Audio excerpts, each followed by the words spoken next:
So we're here with Mark Roper, and we're in a 300-year-old native forest in Hawke's Bay. What are the sort of signs of where bats might be in a forest like this, Mike? Yeah, well, we've just set our detector about 50 metres behind us in a little clearing on the edge of these.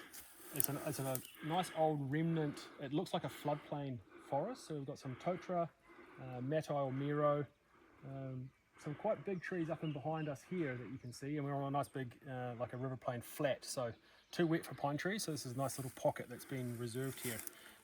And we're looking for, if we're looking for roost features for long-tail bats, we might be looking for, there's an old dead tree here, you might not quite be able to see the crack, but it looks like it's been dead for some time, and it's now got peeling bark, a big crack that runs up the middle of it.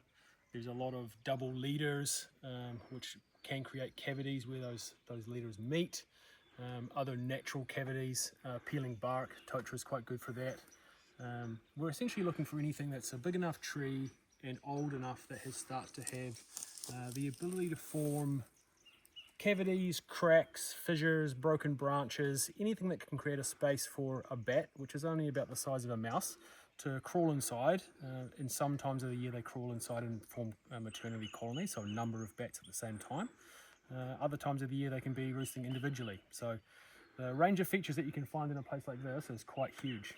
And if you've got a big old tree, just one big old tree around your house, is it possible they could be living in that? Yep, definitely, especially in Hawke's Bay where we have a lot of these old exotic trees that were put around homesteads and things. Those are now quite critical potential roost features for our longtails because we've lost a lot of the vegetation like this.